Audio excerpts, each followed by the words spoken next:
شب برات یعنی 15 شعبان المعظم کی رات آنے والی ہے، اور یہ وہ رات ہے عظمتوں والی اور شانوں والی رات ہے جس کے بارے میں حضور نے فرمایا تھا اللہ تعالیٰ اس رات کو جو عبادت کرتا ہے اللہ تعالیٰ اس سے اتنا زیادہ ثواب عطا فرماتا ہے کہ وہ جو بھی دعا کرتا ہے اللہ تعالیٰ اس کی دعا کو قبول فرما دیتا ہے اور اللہ تعالیٰ اس کے گناہوں کی مغفرت فرما دیتا ہے۔ اور ایک روایت کے الفاظ ہیں کہ فرمایا کہ اللہ تعالیٰ قبیلہ بنو کلب کی بکریوں کے بالوں کے برابر اللہ تعالیٰ گنہگاروں کو جہنمیوں کو جہنم کے سے آزاد کر دے گا اور ان کی مغفرت فرما دے گا۔ اندازہ لگائیں کہ جہنم کے وہ لوگ کہ جو جہنم کے اندر ہیں وہ قبیلہ بنو کلب کی بکریاں،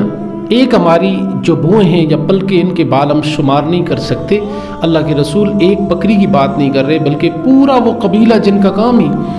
بھیڑ بکریاں چرانا تھا، یعنی سب سے بڑا قبیلہ تھا، اس کی مثال دے کے فرمایا کہ اللہ تعالیٰ اس رات کو اتنے لوگوں کی مغفرت فرما دیتا ہے۔ اور حضرت علی المرتضیٰ رضی اللہ تعالیٰ عنہ سے روایت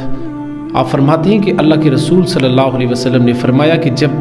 شب یعنی 15 شعبان المعظم کی رات آتی ہے نا تو اللہ تبارک و تعالیٰ پہلے آسمان پہ آ جاتے ہیں اور اپنی شان اور اپنے کرم کے مطابق اللہ تعالیٰ کی طرف سے ندا ہوتی ہے کوئی مجھ سے سوال کرنے والا میں اسے عطا کروں، ہے کوئی مجھ سے رزق مانگنے والا میں اس کے رزق کا دروازہ کھول دوں، ہے کوئی مجھ سے اولاد مانگنے والا میں اس کو اولاد عطا کروں، ہے کوئی مجھ سے دنیا کی کوئی اور چیز مانگنے والا میں اسے عطا کروں۔ اور فرمایا کہ یہ ندا صبح تک فجر کی نماز تک اسی طرح سے آتی رہتی ہے اور اللہ تعالیٰ کی طرف سے یہ بشارتوں اور خوشخبریوں کا اعلان ہوتا رہتا ہے۔ معزز سامعین کرام، اس رات کو ضائع نہ ہونے دیں۔ حضرت عائشہ صدیقہ رضی اللہ تعالیٰ عنہا فرماتی ہیں کہ حضور صلی اللہ علیہ وسلم میرے حجرہ مبارک کے اندر تھے کہ رات کے پچھلے پہر میں نے دیکھا کہ اللہ کے رسول صلی اللہ علیہ وسلم اپنے بستر پر موجود نہیں ہیں۔ فرماتی ہیں کہ میں نے دوسری ازواج مطہرات کے حجرے کے اندر جا کر تلاش کیا لیکن حضور نہ ملے۔ پھر فرماتی ہیں کہ میں جنت البقیع کے اندر گئی تو میں نے کیا دیکھا کہ اللہ کے رسول صلی اللہ علیہ وسلم وہاں پہ گڑ گڑا کے اللہ تعالیٰ سے اپنی امت کی بخشش کی دعائیں مانگ رہے ہیں۔ اللہ اکبر۔ وہ نبیوں میں رحمت لقب پانے والے، مراد غریبوں کی بر لانے والے، مصیبت میں غیروں کے کام آنے والے، وہ اپنے پرائے کا غم کھانے والے، وہ رسول اعظم صلی اللہ علیہ وسلم اپنی امت کے لیے دعا کر رہے ہیں کہ یا اللہ میری امت کی مغفرت فرما دے۔ کتنا کریم نبی اللہ تعالیٰ نے مجھے اور آپ کو عطا فرمایا کہ جو شب معراج ہو، شب برات ہو، لیلۃ القدر ہو،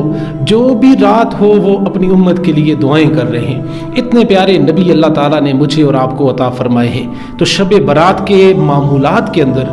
کافی سارے معمولات ہیں لیکن ایک ایسا عمل جس کی وجہ سے آپ کی ہر مراد، آپ کی ہر دعا اللہ تعالیٰ اپنی بارگاہ کے اندر قبول فرمائے گا، اور وہ یہ اولیاء کرام اور سلف صالحین سے بھی منسوب ہے کہ جو بندہ شعبان المعظم کی رات کو 3 مرتبہ سورہ یاسین اور اس کے بعد 3 مرتبہ سورہ دخان، ٹھیک ہے، سورہ دخان یہ وہ سورت ہے جس کے اندر شب برات کا ذکر موجود ہے، تو اس کو پڑھتا ہے۔ اس کے بعد فرمایا 1 مرتبہ جو بندہ تسبیح لا الہ الا انت سبحانک انی کنت من الظالمین پڑھتا ہے، اور اس کے بعد فرمایا کہ جو بندہ استغفار پڑھتا ہے 1 بار، یعنی استغفر اللہ العظیم الذی لا الہ الا هو الحی القیوم واتوب الیہ، اور اس کے بعد فرمایا کہ جو بندہ اللہ کے رسول صلی اللہ علیہ وسلم کی ذات گرامی پہ درود پاک پڑھتا ہے، اور فرمایا یہ عمل کرنے کے بعد وہ اتنے نفل پڑھے جتنے وہ پڑھ سکتا ہے، بہتر ہے کہ صلاۃ و تسبیح پڑھے،